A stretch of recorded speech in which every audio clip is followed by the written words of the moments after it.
Good morning, folks. I hope that you all are having a fantastic day. My name is Hamza, and I'm the account executive at SimForm.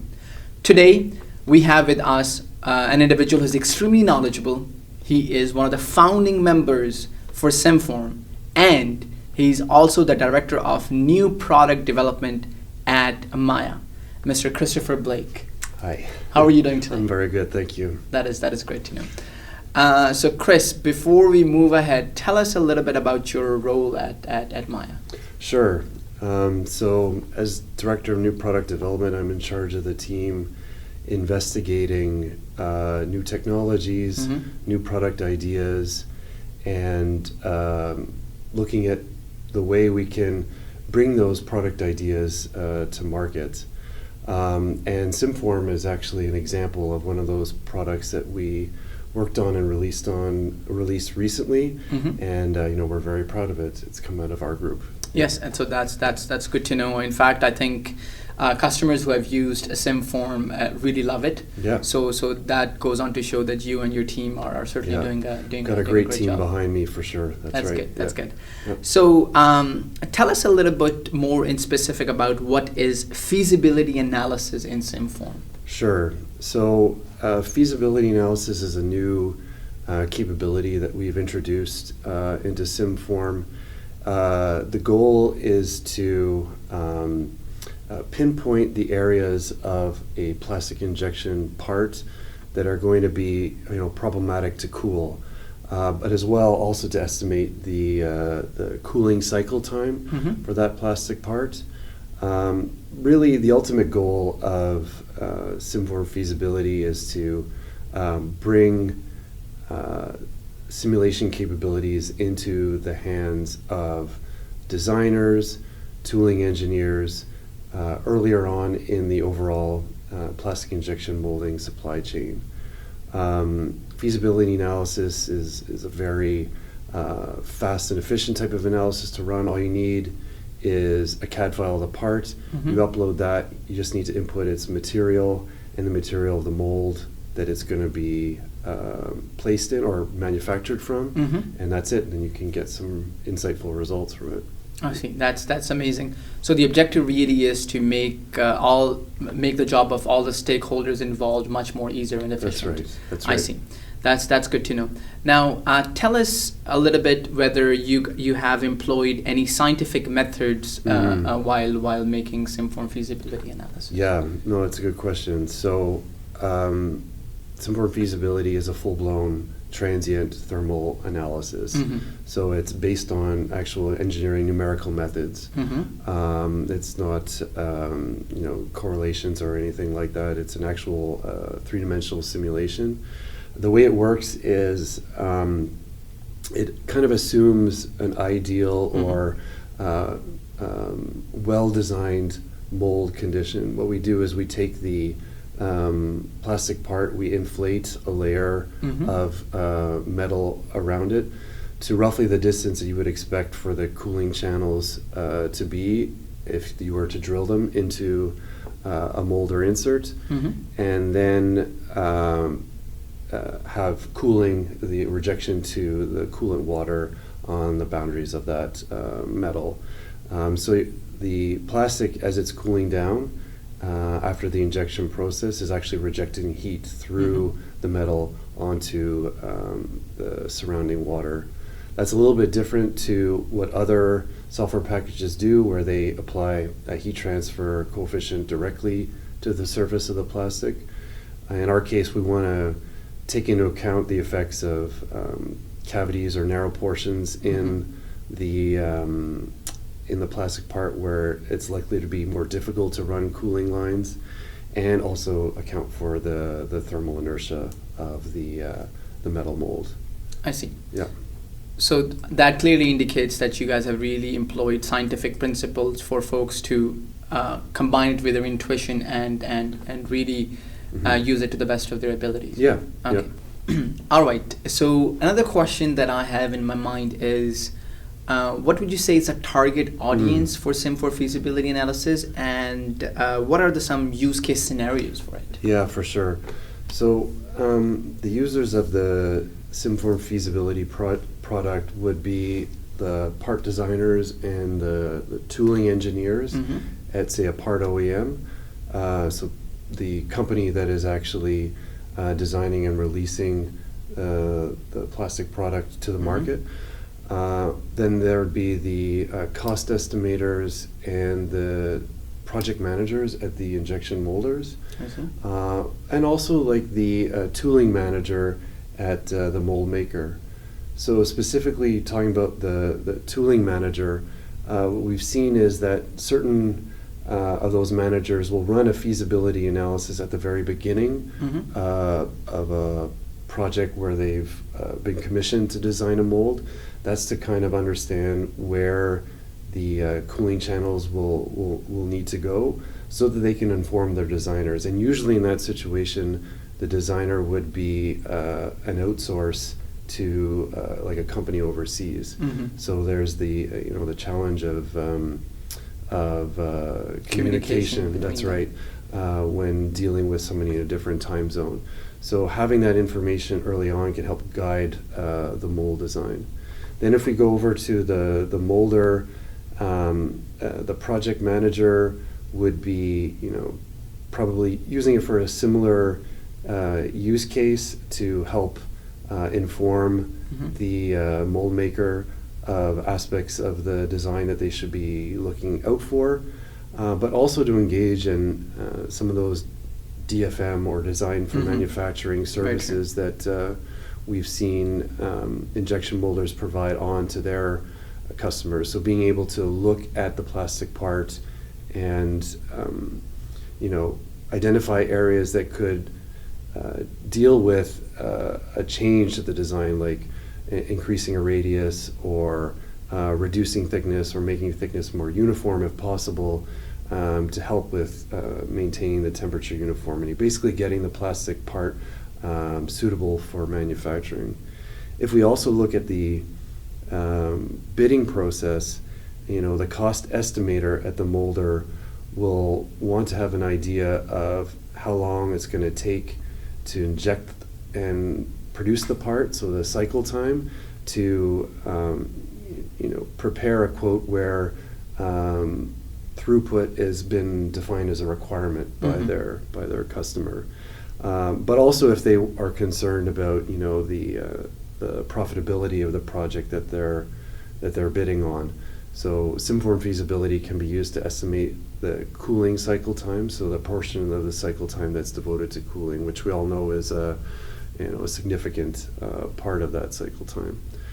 And then lastly, talking about the OEMs, the part designer could make use of the tool as well. So as they're designing the part, check it for design for manufacturability, as I was mentioning before, but now we're doing it further upstream in the process. And often part designers may not have the time or the expertise to do those types of simulations, or unfortunately be as concerned about DFM.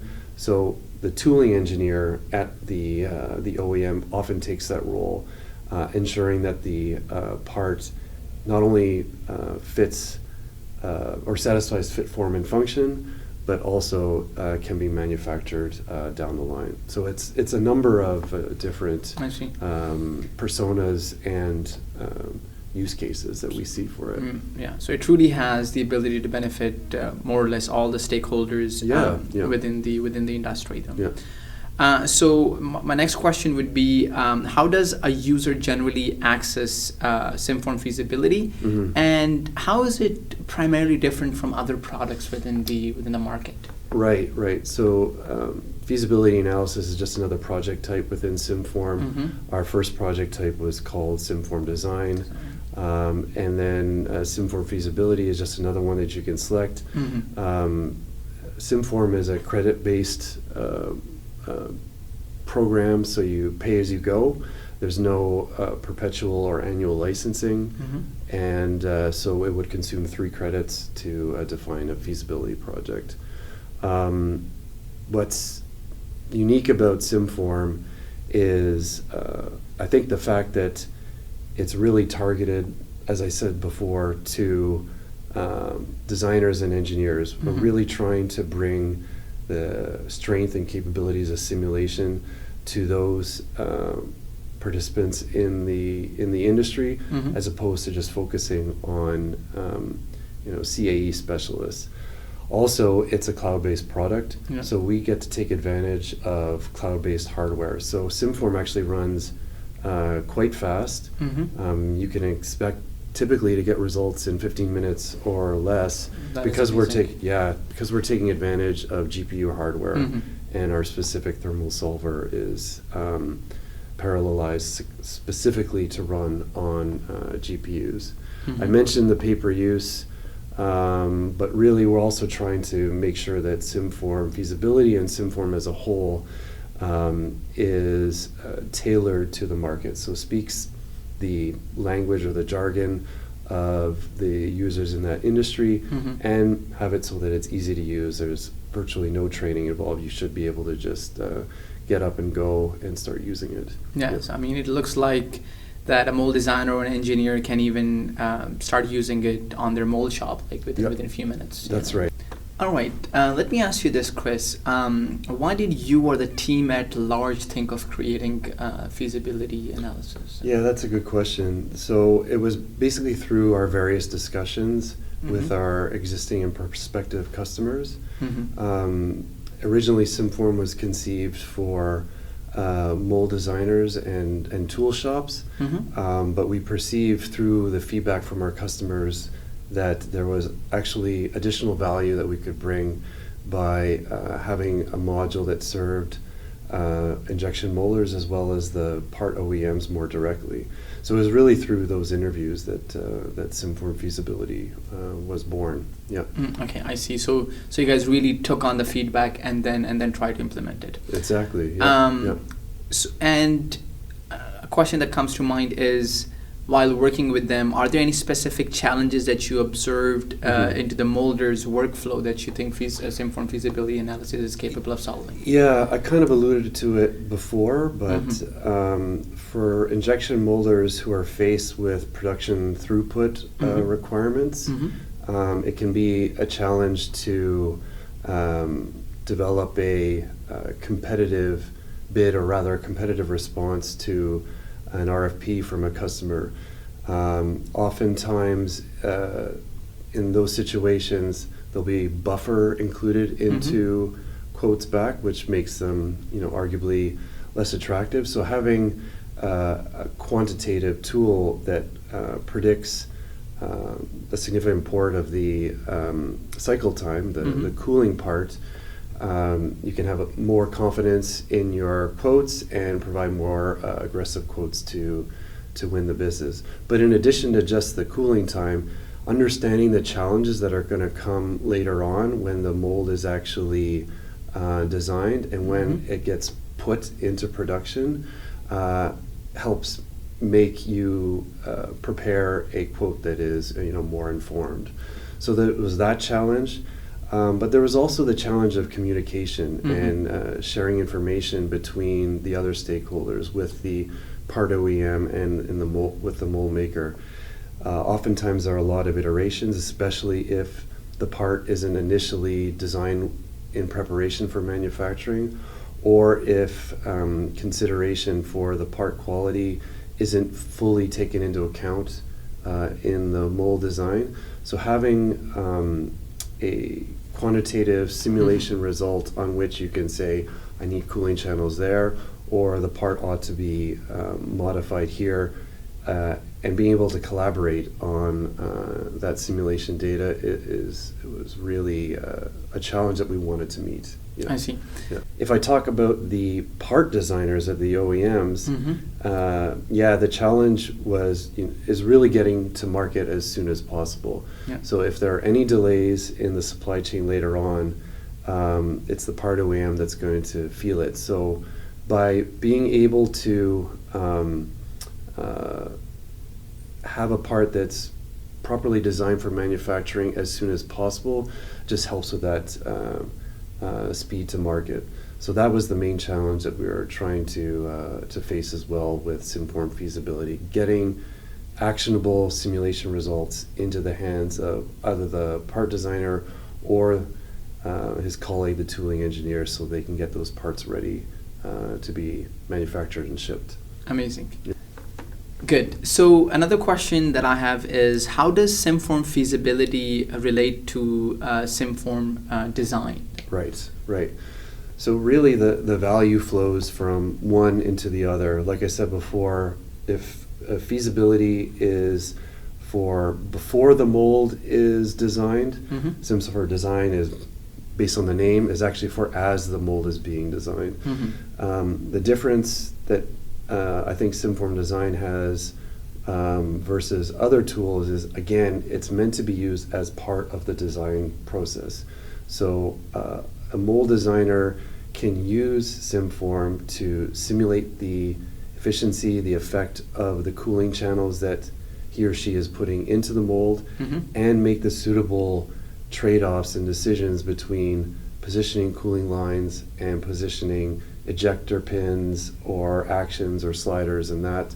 So the functionality of the mold versus the cooling efficiency, which leads to has a direct impact on the quality of the part that's produced by that mold. And there's also the aspect of troubleshooting that I should mention.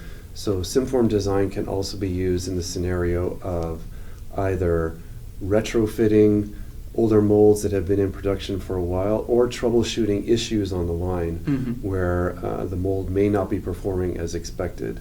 If you can have a simulation that is representing what's happening on the line, and you can pinpoint the areas that match what's happening in reality, then you can make informed decisions on how to modify the mold design. Say if there's a hot spot that you didn't expect to be there, we can try and retrofit the mold so that the cooling line goes there.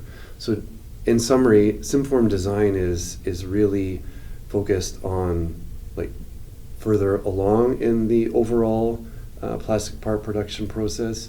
Feasibility is earlier on, but the value kind of flows between the two tools. Kind of really flows, I see. And I mean, how I see it is it's really becoming an ecosystem for plastic injection industry as a whole to really benefit from it. That's right. I mean, that's our goal. We're trying to add more and more features so that we can offer more value to our customers. The last question that I would have for you is, what are your last parting thoughts? And secondly, tell us how folks can easily access SimForm Feasibility. Yeah, I mean, it's just to reiterate what we said before, which is we're really trying to bring simulation into the hands of everyone. We're trying to be mold flow that is accessible to everyone, basically. And we're in order to access the app, it's very simple. You go to our website, simform.app, and you can access a free trial. We provide 30 free credits to anyone who signs up, and you can run a few jobs on your existing molds, get a feel for the software, see how it fits into your process. If there are any questions, by all means, try and contact us. We have 2 email lines, info@simform.app, or if there's technical support at simform.app. We're here to make you successful. So we welcome any reach out from our customers. Perfect. Yeah. Thank you. Thank you very much, Chris. You have been very helpful. And to all the folks who are watching, go to simform.app and use SimForm Feasibility Analysis as soon as possible. Thank you. Thanks a lot. Thank you.